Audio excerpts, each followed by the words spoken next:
Hello guys, তোমরা সবাই কেমন আছো? আশা করি খুব ভালো আছো। আমিও খুব ভালো আছি। আজকে তোমাদের বিপত্তারিণী পুজোর অনেক অনেক শুভেচ্ছা।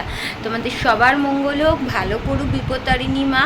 তো আজকে আমি বিপত্তারিণী পুজো দুবার হয়, একটা মঙ্গল শনি হয়। আমি ফার্স্ট দিনেরটাই করছি, মঙ্গলবারেরটা করছি, কারণ সোমবারে আমি যেহেতু নিরামিষ খাই, তো তার জন্য সোমবারটাই আমি করার পর মঙ্গলবারটাই বেছে নিয়েছি। মঙ্গলবারটা করবো, আর শনিবার দিন হয়ে ওঠে না। তো যাই হোক, তো তোমরা দেখো আজকে আমি ওয়েস্টার্ন নারী থেকে ভদ্র নারী, বাঙালি নারী হয়ে গেছি। তো দেখো কত চওড়া করে আমি সিঁদুর পরেছি, টিপ পরেছি, আর চুলটাকেও বেঁধে রেখেছি, কারণ পুজো করবো এখন, চুলটাকে না বাঁধলেও হবে না, সারা জায়গায় চুল চুল হয়ে যাবে, তখন ঠাকুর রেগে যাবে আমার উপরে। না, দরকার নেই, আজকে ঠাকুরকে আমি রাগাবো না। তো আজকে আমি অনেক কিছু সেজেছি। এখন বাজে কটা, 1:30 বাজতে যায়, মানে 1:30 বাজতে যায়। আমি এখনও পুজো স্টার্ট করিনি, পুজো স্টার্ট করব। সকাল থেকে আমি উপোস রয়েছি, কিছুই খাইনি, উপোস করে রয়েছি। আমি বিপত্তারিণী পুজো কোথাও পুজো দিতে যাই না। আমি আমার ঘরের মাকেই, আমার ঘরের সিংহাসনে আমার মা আছে, বড় মা আছে, আমার বিপত্তারিণী মা আছে, তাকেই আমি পুজো দিই। সেটা তোমরা সব পুরো ফুল ভিডিওটা দেখলে বুঝতে পারবে। আর কেউ কিন্তু স্কিপ করো না, ঠিক আছে? আর দেখো তোমরা, আমি আজকে শাখা পলা পরেছি, চুড়ি পরেছি, আইসি পরেছি, বালা পরেছি, অনেক গয়নাগাটি পরেছি। তো আর আরেকটা জিনিস যেটা পরেছি সেটা তোমাদেরকে দেখাচ্ছি। দেখো, আমি আলতা পরেছি আর পায়ে নুপুর পরেছি। আমি এই বছরই শুধু আলতা পরি, মানে বছরে একবারই আমি আলতা পরি। সময় আমি আলতা পরি না, কারণ আমার আলতা পরতেও খুব বিরক্তি লাগে, কিন্তু এইটা বিপত্তারিণী পুজোর দিনে আমি আলতাটা পরি। তো তোমরা চলো ভিডিওটা দেখতে থাকো, আর আমার ফুল ড্রেসটা দেখো, শাড়িটা কেমন লাগছে বলো। শাড়িটা আমার অনেক দিনের পুরনো, যখন আমার বিয়ে হয়েছিল, 10 বছর তো হয়ে গেছে বিয়ে হয়েছে। 10 বছর পরে, 10 বছরের প্রথম পুজোতে আমার শ্বশুরবাড়িতে আমার মামি শাশুড়ি আমাকে এই শাড়িটা দিয়েছিল। আজও আমি যত্ন করে রেখে দিয়েছি, কারণ আমার শাড়িটা খুবই পছন্দের। আমার রেড কালারটা খুব ভালো লাগে, রেড কালারের শাড়ি বলো যেটাই বলো খুব ভালো লাগে। তোমরা দেখো আমার ফুল ড্রেস আপটা কেমন লাগছে আমাকে কমেন্ট করে অবশ্যই জানাবে। দেখো শাড়িটা, দেখো শাড়িটা তোমরা হয়তো বলবে যে ব্লাউজটা লাল করলে হয়তো বেশি ভালো লাগতো, কিন্তু লাল ব্লাউজ আমি খুঁজে পাচ্ছিলাম না গো, তার জন্য কি করব। তো যাই হোক, হাতের সামনে যেটা পেয়েছি সেটাই পরে নিয়েছি। তোমরা কমেন্ট করে জানিও কেমন লাগছে। তো চলো এবার পুজো করতে বসি। তো চলো পুজো করতে এবার বসলাম। তোমাদেরকে বললামই, ক্যামেরাটার দিকে একবার তাকিয়ে নিচ্ছি যে কেমনভাবে সেট হয়েছে, আদৌ ঠিকঠাক করে সেট হয়েছে কি না।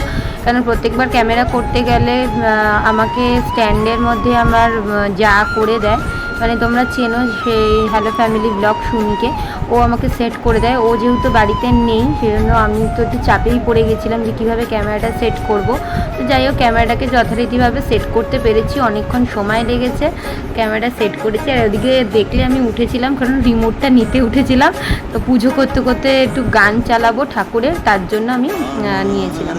তো গানটাও আমি চালাবো, যেহেতু গানটা আমি চালালে আওয়াজটা দিইনি, কারণ কপিরাইট চলে আসবে, তার জন্য। তো ঠাকুরের গান চালানোর জন্যই আমি রিমোটটা নিয়ে টিভিটা চালালাম। এবার আমি পুজোর অলমোস্ট সব কমপ্লিট করতে থাকবো। তোমরা ভিডিওটা দেখতে থাকো আস্তে ধীরে। ভালো লাগলে প্লিজ আমাকে কমেন্ট বক্সে অবশ্যই জানাবে।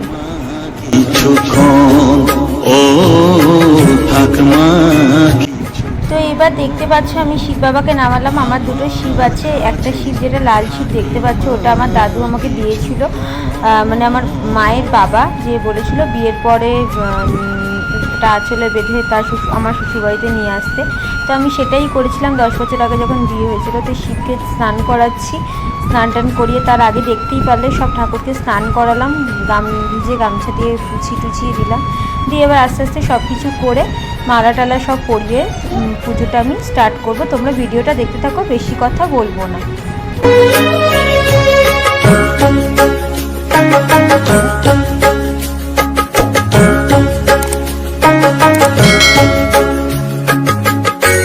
তুই চেতনা, তুই গতি। এবার একে একে আমি সব সিঁদুর লাগিয়ে নেবো, মানে লক্ষ্মী মাকে, মা কালীকে সব সিঁদুর লাগিয়ে নেবো, কারণ মা বলেছে আজকে নেক্সট ঠাকুরদের সিঁদুর পরাতে। সব সিঁদুর টিঁদুর পরিয়ে নিয়ে তারপরে পুজোটা স্টার্ট করবো। পুজোটা করতে অনেকক্ষণ সময় লাগবে, তোমরা হয়তো ভিডিওটা দেখতে দেখতে বোর হয়ে যাবে, কিন্তু বলছি শোনো, বোর হবে না, ভালো লাগবে পুজোটা দেখলে। কারণ বিপত্তারিণী পুজো হয়তো তোমরা কোথাও দেখেছো যে কোথাও মন্দিরে গিয়ে সবাই পুজো দেয়, কিন্তু আমি প্রত্যেক বছর আমি আমার ঘরেই পুজো দিই। এবার চন্দন বাটায় চন্দন ঘষে আমি তুলসী দিয়ে দিচ্ছি নারায়ণকে, আমার গুরুদেবকে, সবাইকে দিয়ে দেবো। যাদের যাদের তুলসীর দরকার মানে ঠাকুরদের থাকে তাদেরকে দিয়ে দেবো। দিয়ে তারপরে আস্তে আস্তে মালাগুলো আমি পরিয়ে দেবো। তো ছোটো বড়ো মালা পুজো সুজে আমি সব ঠাকুরকেই মোটামুটিভাবে পরিয়ে দেবো। দেখতে থাকো।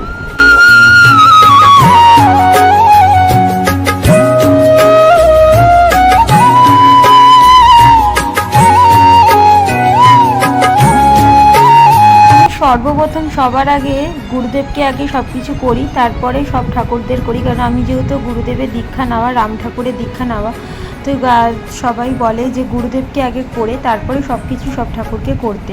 কেন গুরু আগে সব কিছু, গুরুই ঠাকুরের কাছে সব কিছু আমার মনের কথা, মনের বার্তা সব কিছু পৌঁছে দেবে। তাই গুরুদেবকে আগে সব কিছু করে নিলাম। এই মালাগুলো এবার ছোটো ছোটো করে মানে যতটা যেরকমভাবে পেরেছি মালা সবার জন্যই মোটামুটি এনেছিলাম। এবার ছোটো ছোটো ঠাকুরের তো বড় বড় মালা পরলে অসুবিধা, তাই ছোটো ছোটো বড় মালাগুলো ছোটো ছোটো করে কেটে নিয়ে আমি মালা পরিয়ে দিলাম। দিয়ে ঠাকুরের সিংহাসনটা আমি সুন্দরভাবে সাজাবো। আর এদিকে টিভিও দেখে যাচ্ছি, গানও শুনে যাচ্ছি, খুব ভালো লাগছে আজকে পুজোটা করতে। আর এদিকে ছেলে আর আমার হাজব্যান্ড ওখানে খাবার খেয়ে নিয়েছে। হাজব্যান্ড এখনও আসেনি যদিও, তো এখন ও আসবে, তারপরে ও খাবে। আমি এদিকে জবার মালা নিয়েছি। জবার মালাগুলো এত দাম নিয়েছে আজকে, মানে আজকের এই বিপত্তারিণী পুজোর জিনিসের এত দাম যে কি বলবো। জবার মালা এক একটা অনেকগুলো দাম নিয়ে নিয়েছে। আর রজনীগন্ধার মালাও আমি নিয়ে নিয়েছি যে ঠাকুরকে পরাবো বলে, বড় মাকে, আমার বড় মাকে, তো সবাইকে পরাবো। তো এটা বড় মালা পরাচ্ছি। এই মালাটাকে, বড় মালাটাকে আমি দুটো ভাগে ভাগ করে নিয়ে দুজনকে পরাবো। তো এদিকে টিভিও দেখছি, এদিকে কাজও করে যাচ্ছি চটপট করে। তো তোমরা ভিডিওটা দেখতে থাকো, যেখান থেকে দেখছো ভিডিওটা প্লিজ একটা লাইক, শেয়ার, কমেন্ট অবশ্যই করো। আর আমাকে জানিও যে ভিডিওটা কেমন হয়েছে। আর যারা ফেসবুকে দেখছো তারা প্লিজ আমাকে ফলো করো, কেন তোমাদের পাশে থাকাটা আমার কাছে খুবই ইম্পর্টেন্ট বলে আমি জিনিস মনে করি। তো সেটাই চাই করতে। এই যে এবার দেখো দুব্বগুলো আমি বেছে নিয়েছি, দুব্বগুলো আমি 13টা বেছে নিয়েছি। কেন ধাগার মধ্যে এই যে ধাগাটা রয়েছে, আমি 5টা ধাগা এনেছি। কারণ আমাদের 3জন, আমি, আমার ছেলে, আমার স্বামী আর আমার শ্বশুরমশাইকে আমি প্রত্যেক বছর দিই। শ্বশুরমশাই আমার হাতেই ধাগা পড়ে, শ্বশুরমশাইকে দিই। আর আমার বাইকে, মানে আমার স্বামীর যে বাইক আছে ওকে আমি আমার খুব ভীষণ ভালোবাসি। কারণ আমার ছেলের যখন 1 বছর বয়স তখন বাইকটা কেনা হয়েছিল, তখন থেকে আমি খুব ভালোবাসি বাইকটাকে, খুব যত্ন করি। আর আমার বরকেও বলি যে খুব যত্ন করে রাখতে, কারণ আমি আমাকে ছেলের মতন মানে ভালোবাসি আমার বাইককে। তোমাদেরকে বললে হয়তো তোমরা হাসবে, কিন্তু এটা সত্যি হাসির কথা নয়, এটা একদমই সত্যি। যেহেতু আমার ছেলে 1 বছর আগে হয়েছে, আর তারপরে 1 বছর পরে আমার বাইকটা নতুন এসছে, তাই জন্য আমি আমার ছেলের মতন ভীষণ ভালোবাসি। তো যাই হোক, ওর জন্য আমি প্রত্যেক বছর বিপত্তারিণী ধাগা করে রাখি, আমার বাইকেও পরাই আমি। তো এবার সব কিছু দেখলে কমপ্লিট করলাম। বিপত্তারিণী ধাগা 13টা করে দুব্বা আমি সব করে বেছে বেছে দিয়ে বিপত্তারিণী ধাগার মধ্যে দিলাম। এবার আমি ফলগুলো কেটে নিচ্ছি। 13টা ফল আমাকে কাটতে হবে। 13টা ফল আমি নিয়ে এসেছি বাজার থেকে। 13টা ফল আমি কেটে নেবো আস্তে আস্তে। আর কি বলবো, 13টা ফল। আর রাত্রিবেলা 13টা লুচি খেতে হয়, 13টা লুচি করব। আর সুজি খেতে হয়, সুজি করব। তো যাই হোক, ফল আমার কাটা হয়ে গেছে। দেখো তোমরা, ফলটা আমি সুন্দরভাবে সাজিয়েও নিয়েছি, ফল আমার কাটা হয়ে গেছে। এবার আমি আরতি করব, পাঁচালি পড়ব, সব কিছু করবো। তোমরা ভিডিওটা দেখতে থাকো। কত কাল এমনি যাবে ভবে, আমার দিনগুলো একজন তুই ছাড়া মাগো, তুই ছাড়া আমার নয়ন মাঝে পড়বি ধরা। আর কবে মা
জীবন রেখে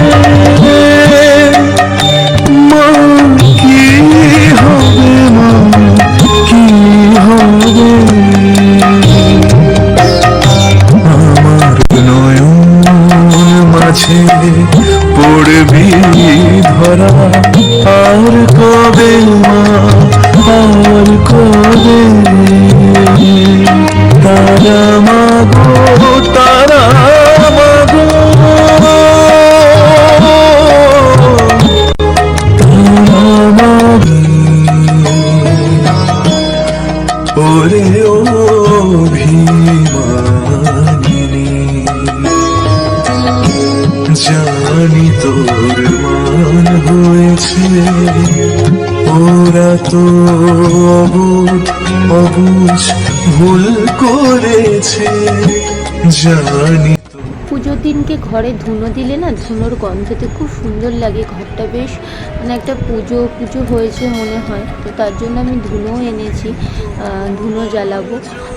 আমি মোটামুটি যখনই পারি তখনই মঙ্গলবার শনিবার দিন ধুনো জ্বালাই ঘরে।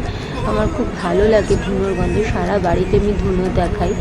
তো এটা অনেকেই সবাই বলে যে খুব ভালো, দেওয়াটা উচিত, অনেক ঘরের অনেক নেগেটিভিটি কাটে। তো তোমরা চাইলে এটাও করতে পারো, এটা খুব ভালো জিনিস। সন্ধ্যায় মঙ্গলবার শনিবার দিন বা বৃহস্পতিবার দিন, এই 3টে দিন তোমরা ঘরে ভালো করে একটুখানি ধুনো দেখাতে পারো। তো যাই হোক, আমি এবার টিভিটাকে পজ করে দিলাম। এবার আমি ঘরে আরতি করব, আরতি টারতি করে পাঁচালি পড়তে বলবো। ওরে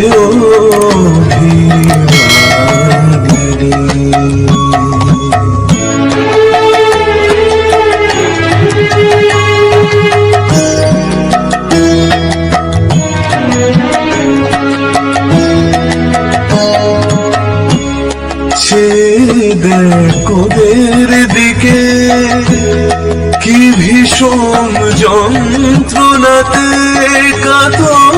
আমি মোমবাতিটা জ্বালালাম, বড় একটা মোমবাতি জ্বালালাম। এটা আমার স্বামীর আর সন্তানের মঙ্গল কামনা করে, যেহেতু আজকে বিপত্তারিণী পুজো তাই জ্বালালাম। তো সব দিক দিয়ে সব মানে যেরকম আরতি করে সেইভাবে আরতি আমি করে নিলাম। করে নিয়ে এবার আমি ধুনোটা দেখাবো, পঞ্চপ্রদীপ দেখাবো। পঞ্চপ্রদীপ তো আমার নেই, তো যাই হোক, ছোটো সংসারে ছোটো ঠাকুর ঘরে যেরকমভাবে পুজো আর্চা করি, তো সেইভাবেই ঠাকুরকে তুষ্ট করার চেষ্টা করে থাকি, আর কিছুই না। এবার আমি পাঁচালি পড়ছি। পাঁচালি পড়তেও অনেকটা মানে সময় লাগছে, কারণ অনেকক্ষণ ধরে পাঁচালি পড়তে হচ্ছে, অনেকটা বড়। তো আমার না অ্যাকচুয়ালি কী বলবো, ঠাকুরের জন্য পড়ছি ঠিক আছে, তোমাদের সবাইকে বলি, আমার অ্যাকচুয়ালি মানে কোনো বই পড়া বা কোনো কিছু মানে পড়া টড়া নিয়ে জিনিসে না খুব ধৈর্য কম। তো যাই হোক, ঠাকুরের জন্য পড়ছি।